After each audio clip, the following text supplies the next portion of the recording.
Hallo, mein Name ist Markus Westenberger und ich möchte euch recht herzlich begrüßen zur Bauanleitung des Snare-Cajon-Bausatz von Sela. Ab sofort haben unsere Bausitze auch die herausnehmbare Snare-Traverse von Sela. Mit der kannst du noch individueller deinen Sound einstellen. Du kannst sie herausnehmen aus der Cajon, komplett ohne Snare-Klang spielen, du kannst sie in der Höhe verstellen, du kannst aber auch eine zusätzliche Snare-Traverse noch hinzubauen, dann hast du noch mehr Möglichkeiten, deinen eigenen Snare-Klang zu finden. Das Geniale am Snare-Cajon-Bausatz von Sela ist ja auch, dass alles in der Packung schon mit drin ist. Wir brauchen keine Werkzeuge oder irgendwelche Hilfsmittel einzukaufen. Das Einzige, was wir noch brauchen, ist ein handelsüblicher Akkuschrauber mit Rechts-Links-Lauf und einem Bohrfutter. So, und jetzt geht's los. Als erstes sehen wir hier mal ein Seitenteil. Dann zweimal ein Deckel und ein Boden auf Gärung geschnitten. Hier sind die Spanngurte zum Verleimen vom Korpus. Ein Beschlagbeutel mit allen Kleinteilen wie Gummifüße, Pinsel, Leimflasche. Ein Schleifklotz und einen dazugehörigen Schleifbogen mit Schleifpapier. Zwei Halteleisten für die Snare-Traverse. Eine Montagehilfe. Einen kleinen Schaumstoffkeil zur Dämpfung von der Snare-Traverse. Das Snare-System selber, die Snare-Traverse. Hierbei ist zu beachten, dass man die Snare-Drähte nicht verbiegt. Dann haben wir hier eine Bauanleitung in 8 Sprachen. Hinten ist eine Cajon-Schule und die Tracks für die Cajon-Schule sind auf der CD enthalten. Dann haben wir die Snare-Cajon Rückseite mit dem Loch.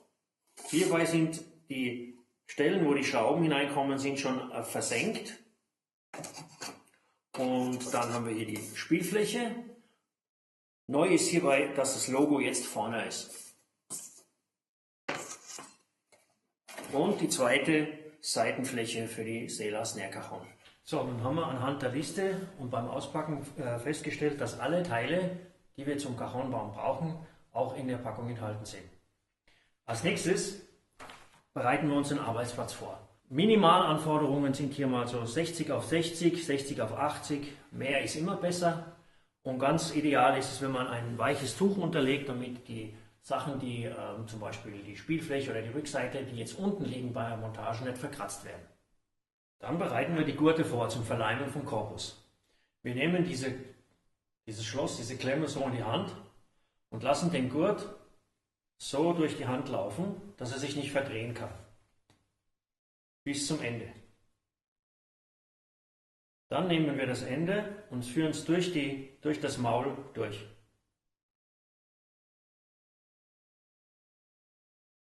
Und kontrollieren nochmal, dass sich der Gurt nicht verdreht hat. Passt. Als nächstes verleimen wir den Korpus der Cajon. Dazu müssen wir uns hier nochmal ein bisschen Platz machen. Wir legen das weiche Tuch nochmal zur Seite und nehmen uns die Teile für den Korpus. Diese sind zwar geschliffen, aber es kann immer sein, dass ein kleiner Splitter oder was übersteht. Man sollte aufpassen, dass man sich da keinen Splitter in die Hand zieht. Die Korpusteile sind auf Gärung geschnitten. Das bedeutet, dass wir hier Leim angeben müssen, um den Korpus zu verleimen. Dazu nehmen wir uns den Leim aus den Tuben und den Pinsel dazu. Praktisch ist, dass alles mit dabei ist. Die Tuben schneiden wir mit einer Schere auf.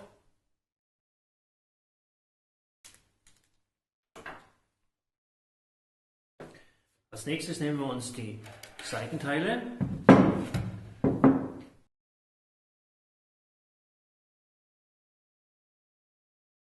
und geben auf die Gärungen schön Leim an. Machen wir so 2 Spuren und dann gehen wir mit dem Pinsel, verteilen wir schön den Leim gleichmäßig auf die Flächen. Man kann ruhig auch ein bisschen mehr Leim drauf tun, so dass die ganzen Flächen satt eingeschmiert sind. Das ist ganz wichtig. Da wo kein Leim ist, kann auch keine Verbindung, kein Halt entstehen. So, wenn die Seite eingeschmiert ist, drehen wir das Ganze und machen das auf der anderen Seite auch. Wieder Leim drauf.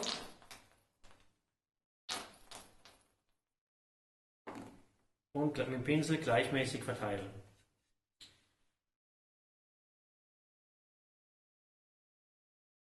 Dann legen wir die Seiten kurz ab.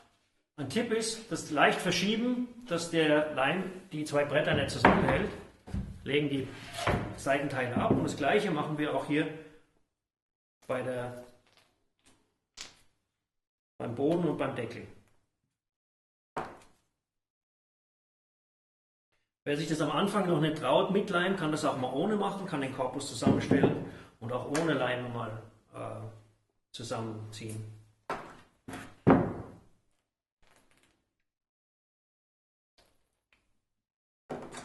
Als Trockenübung sozusagen. Mit dem Leim auftragen würde ich mir nicht so viel Zeit lassen, weil der Leim, der zieht natürlich auch an. Das ist zwar kein Expressleim, aber man muss schauen, dass man auch zügig arbeitet. So. Dann legen wir das ab. Nun nehmen wir beide Seitenteile und stellen sie so nebeneinander hin, parallel nebeneinander hin. Nehmen Deckel und Boden. Und aus diesen 4 Teilen wird, wenn man die so zusammenstellt, dann der Korpus. Man kann das ein bisschen lose zusammenstellen. Das muss nicht genau passen. Die Gurte werden jetzt das Ganze zusammenziehen und in die passende Form bringen. Jetzt ist ganz wichtig bei den Gurten zu beachten, dass wir diese Klappe von dem Schloss, dass die jetzt nach oben zeigt und wir das so in die rechte Hand nehmen. Über den Korpus drüber legen und nach unten gehen. Jetzt ziehen wir hier leicht an, halten den Daumen hier unten dagegen und spannen ein bisschen vor. Das genügt schon. Wir können hier ungefähr 2 bis 2,5 cm von unten den Gurt positionieren. Nochmal leicht anziehen. Und das gleiche machen wir jetzt oben auch. Wir nehmen das wieder in die Hand mit dem Schloss nach oben, legen es über den Korpus und ziehen es fest. Das ist deshalb wichtig, damit wir hier jetzt diese beiden Enden in diese Richtung haben, damit wir zuziehen können. Leicht anziehen. Ganz wichtig beim Korpus ist, dass man darauf achtet, dass diese Kanten schön bündig sind und notfalls kann man das mit einem Hammer korrigieren, dass alle Gärungen schön bündig sind, nichts übersteht.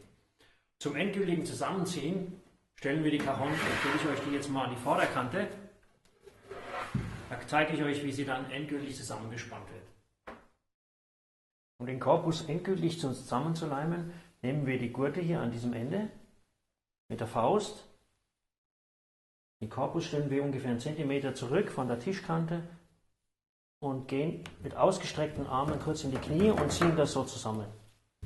Damit bekommt man den Korpus schön zusammen. Einfach in die Knie gehen mit ausgestreckten Armen. Als nächstes sollte man bei den Innenkanten mit einem feuchten Lappen den überschüssigen Leim einfach wegziehen.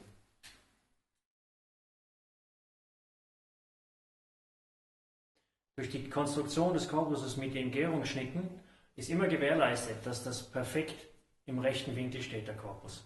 Somit können wir jetzt anfangen, die Spielflächen und die Rückseite vorzubereiten.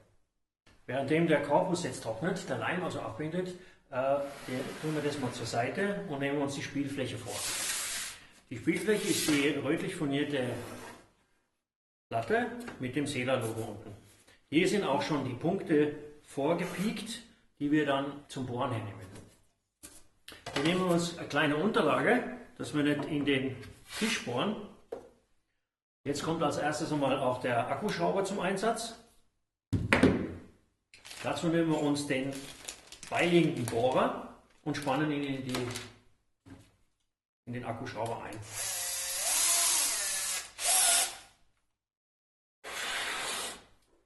Jetzt suchen wir uns die Stellen, wo die Pieksungen sind und bohren vorsichtig und genau die Löcher ein.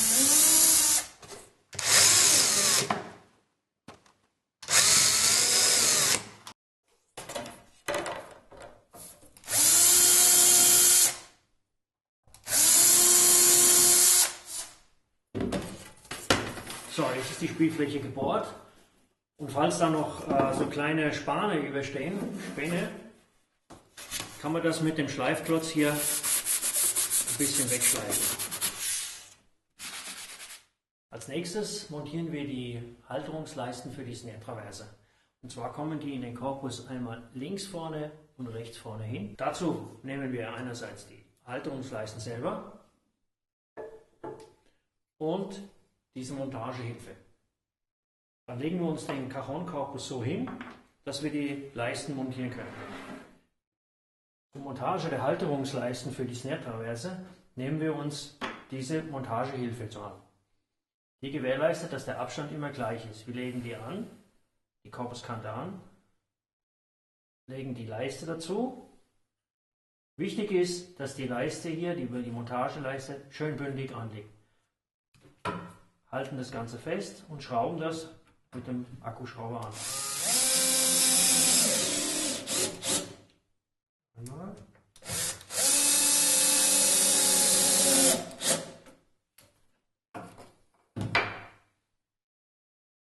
Und den gleichen Vorgang wiederholen wir auf der gegenüberliegenden Seite vom Cajon-Korpus. Dass eine Leiste hier ist und eine Leiste auf der gegenüberliegenden Seite. Als nächstes zeichnen wir ein Kreuz an, in dem zwei Schrauben in den Korpus geschraubt werden, damit die Snare-Traverse nicht ganz am Boden aufliegt. Wir nehmen wieder die Montagehilfe, legen sie flach unten an der Unterseite und machen mal einen Strich hierher. Dann drehen wir sie, legen sie an der Halteleiste an und machen diesen Strich. Somit entsteht dieses Kreuz. Dann nehmen wir wieder eine Schraube und drehen diese bis zur Hälfte maximal in den Korpus ein.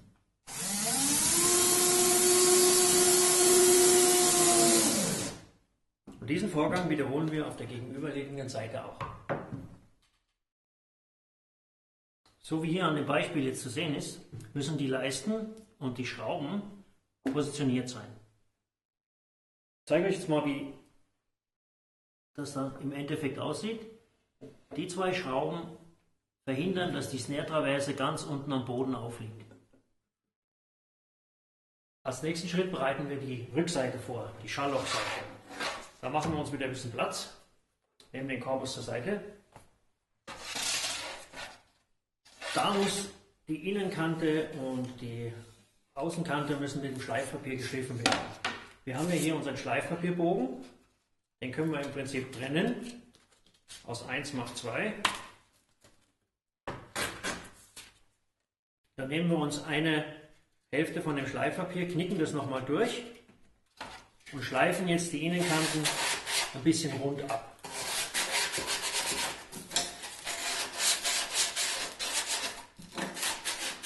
Weil man die Cajon hier auch im Loch trägt, ist es feiner, wenn die Kanten ein bisschen gebrochen sind. Dann drehen wir das Ganze und schleifen die Rückseite auf.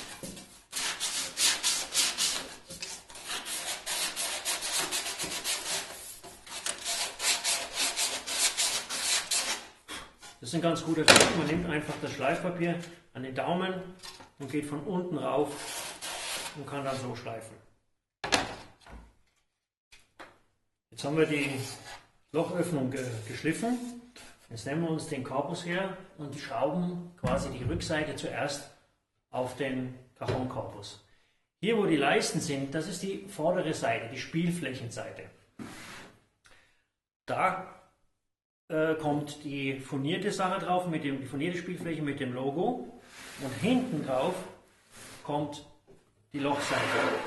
Genau gegenüber, und die Leisten sind unten und das Schallloch ist oben. So kommt es drauf.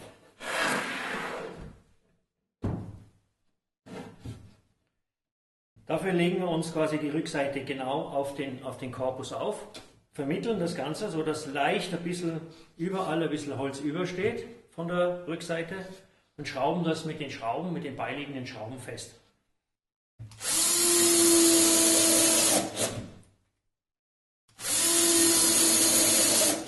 Und wenn ich die obere Reihe fertig habe, dann drehe ich mir das Cajon, schaue, dass das unten schön vermittelt ist, links und rechts, und mache jetzt die nächste Reihe unten fest.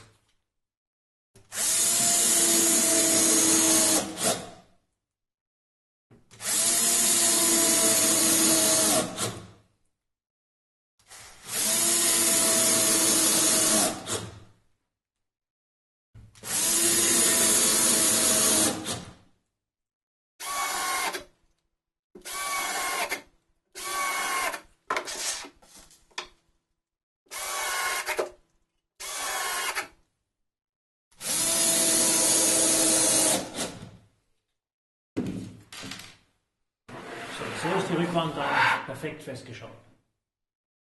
Als nächstes schrauben wir die Spielfläche auf. Dazu drehen wir das rum. Ich zeige euch das. Das ist die Spielfläche. Hier unten ist das Logo. Und das muss auch hier unten hin, wo die Leisten sitzen. Jetzt nehmen wir uns das vorbereitete Tuch, damit die Rückseite nicht verkratzt wird, und legen es auf.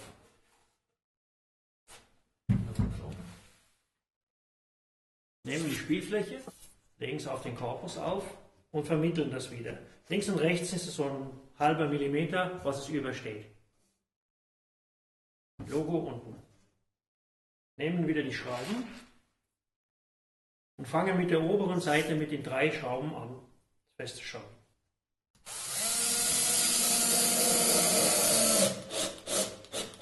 Hierbei ist darauf zu achten, dass die Schrauben bündig oder ganz leicht nach innen geschraubt sind. Nicht zu tief, sonst geht die Spielfläche dabei eventuell kaputt.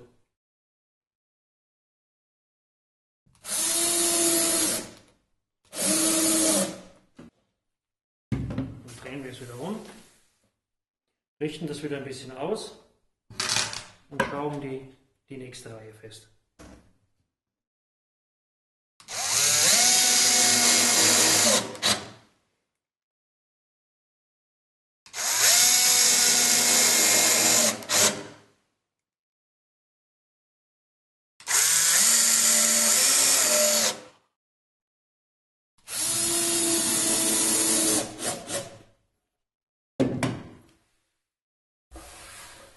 Fertig.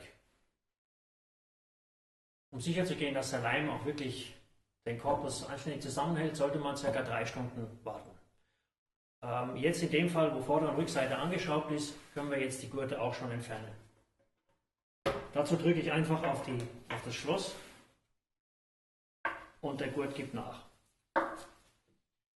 Anschließend werden wir die Kanten schleifen und brechen und mit dem Schleifpapier und dem Schleifklotz der Cajon wirklich ein schönes Aussehen zu verleihen, dass man auch gut drauf spielen kann, dass man keine scharfen Kanten und Ecken mehr hat. Leimreste, die hier seitlich raussehen, werden auch abgeschliffen und dann kommen wir der Sache Cajon schon richtig nah. So, nach dem Aufschrauben widmen wir uns den Oberflächen bzw. Überständen hier. Die werden abgeschliffen. Dazu legen wir das Cajon wieder auf das Tuch. Nehmen uns den Schleifschwamm und klemmen das Schleifpapier so über den Schleifschwamm. Und jetzt können wir hier diese Überstände abschleifen. Wobei darauf zu achten ist, dass wir nicht über das Logo schleifen, wenn wir dann die Oberfläche zum Schluss machen, weil das Logo ist aufgedruckt und das könnte weggeschliffen werden. Fangen wir mal oben an. Wir können auch hier eine leichte Rundung anschleifen und so lange schleifen, bis das hier bündig ist, ja, bis der Überstand komplett weg ist.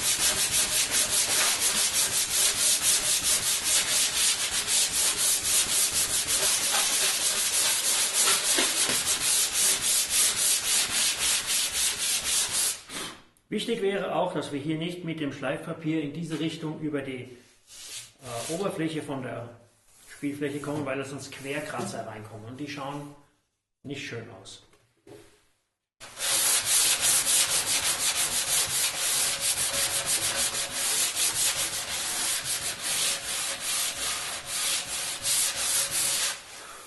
Wenn wir das bündig geschliffen haben, dann können wir hier die Ecken, die wir nachher zum Spielen hernehmen, etwas abrunden.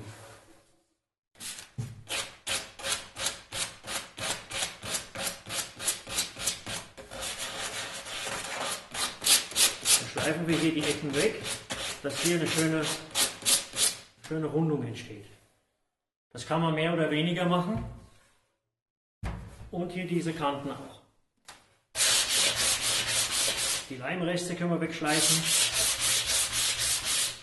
Und hier wieder darauf achten, dass man nicht zu quer in die Maserrichtung hineinschleift.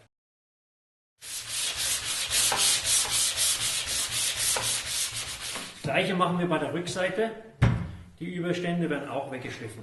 Man kann es so schleifen, es so hinlegen oder wer lieber von oben schleift, ebenso.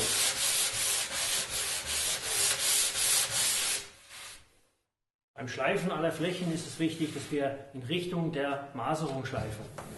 Die Maserung vom Holz läuft so, sonst haben wir hässliche Querstreifen drin. Das sieht nicht gut aus. Hier die Kanten können auch schön gerundet werden und hier oben auch. Von vorne haben wir hier schöne Rundungen dran geschliffen, damit wir beim Spielen da wirklich ein schönes Spielgefühl auch haben.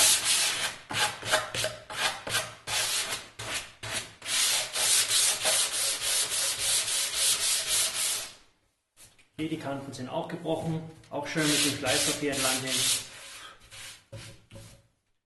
Passt. So, nach dem Schleifen, wir haben jetzt die Flächen geschliffen, wir haben die Kanten gebrochen, vorne schön abgerundet, auch hier die Kanten sind gebrochen. Wir haben das Logo nicht abgeschliffen, wunderbar. Und so können wir jetzt schon eigentlich auf der Cajon spielen, von der Haptik her. Jetzt könnt ihr euch nur entscheiden, gibt es noch mehrere Möglichkeiten, ein Oberflächenfinish zu machen. Da gibt es mehrere Möglichkeiten. Entweder man nimmt einen Lack oder wie ich es empfehlen würde, ein Hartwachsöl. Und wie das funktioniert, das zeige ich euch jetzt. Da es sehr, sehr viele verschiedene Produkte gibt, Hartwachsöle und so weiter, probiert es erst einmal an einer Stelle aus, am besten unten an der Cajon, um zu sehen, wie sich das Hartwachsöl verhält. Wenn es nach einiger Zeit immer noch klebrig ist und so, dann sollte man es nicht verwenden, weil man sitzt ja auch drauf. Also das wäre schade, wenn euch da eure Kleidung versaut. Ich nehme jetzt hier die Cajon her, fange mit der Spielfläche an. Was wir brauchen ist ein Schwamm, man kann auch einen Pinsel nehmen, ich nehme am liebsten einen Schwamm. Das Hartwachsöl und einen Lappen zum Nachpolieren. Dann nehmen wir sparsam immer ein bisschen Hartwachsöl auf den Schwamm und verteilen das gleichmäßig in Faserrichtung.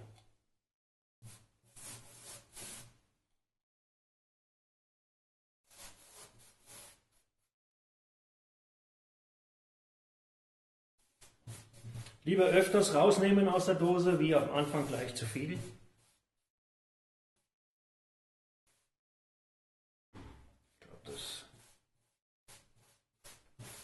Und somit haben wir gleichmäßig die ganze Fläche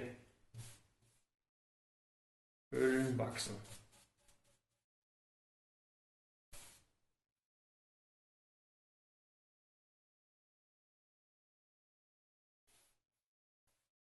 Wenn die Fläche dann fertig ist, gehen wir mit dem Lappen nochmal nachpolieren. Das überflüssige Wachs einfach wegpolieren. Somit haben wir eine schöne gleichmäßige Fläche. Das macht man mit dem ganzen Korpus. Und ich würde sagen, man würde es einfach über Nacht trocknen lassen und am nächsten Tag mal anfassen und weiß man, ob das trocken ist und alles passt.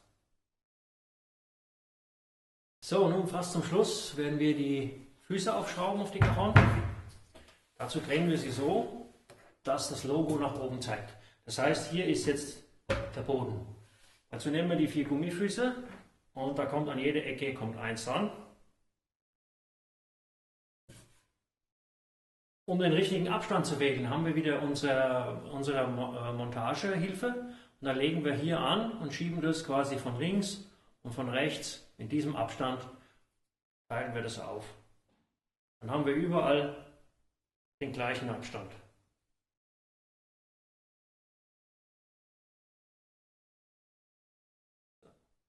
Dann nehmen wir die 4 Schrauben, die übrig noch sind, und schrauben die Füße fest.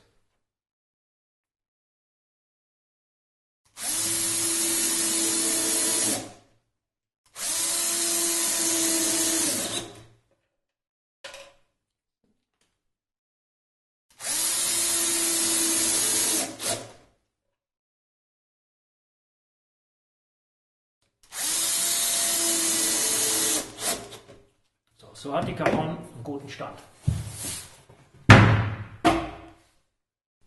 So, das Wichtigste kommt zum Schluss. Jetzt haben wir noch zwei Teile übrig. Einmal die Snare-Traverse und den Schaumstoffkeil. Dieser Schaumstoffkeil wird durch das Loch hier durchgesteckt und ist zur Dämpfung vom Snare-Sound da. Das heißt, wenn ich den Schaumstoffkeil ganz nach vorne schiebe, wird der Snare-Effekt gedämpft und leiser. Möchte ich mehr haben, gehe ich einfach ein bisschen nach hinten, ziehe den nach hinten raus. Somit habe ich einen lauteren und helleren Snare.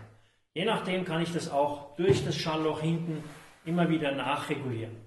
Jetzt nehmen wir die Snare-Traverse, schieben die nach vorne bis zur Spielfläche und senken sie dann hinter die Leisten. Das geht ganz komfortabel durch das Schallloch und schiebt das nach unten. Und nun liegt die Snare-Traverse an den zwei äußeren Schrauben, die wir einmontiert haben, liegen auf. Und jetzt ist die Cajon im Prinzip fertig und spielbereit. Snare und Bass. Eine weitere Besonderheit des Sela Snare Cajon Bausatzes sind die Clap Corners. Die müssen aber noch aktiviert werden bzw. eingestellt werden. Dazu legen wir uns die Cajon nochmal flach hin. Die Clap Corners sind hier am oberen Bereich diese Stelle, an dem die Schrauben fehlen. Jetzt hört man fast nichts. Dazu muss man einfach nur die äußeren Schrauben hier etwas lösen. In etwa zur Hälfte.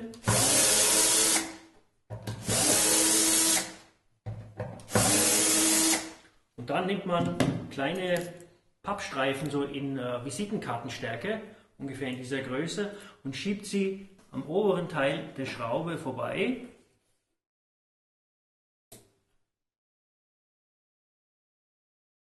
Und zieht die Schrauben dann wieder an. Somit entsteht hier ein kleiner Spalt.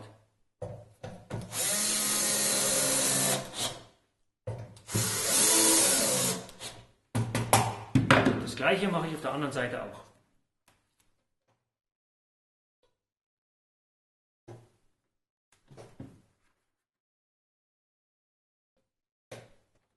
Wenn das Papier ein bisschen übersteht, kann man es auch nochmal abschleifen.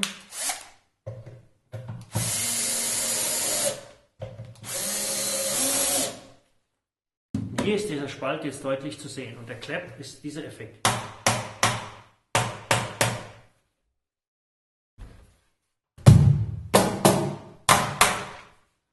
Somit sind die Clap Corners aktiviert.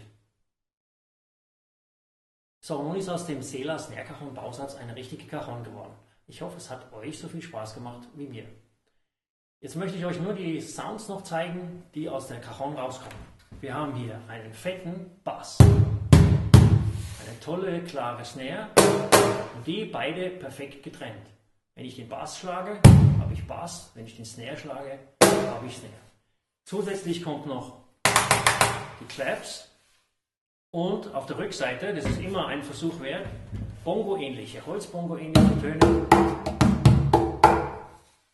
Oder man nimmt die Snare-Traverse raus und hat damit eine peruanische Cajon. Das heißt komplett ohne Snare.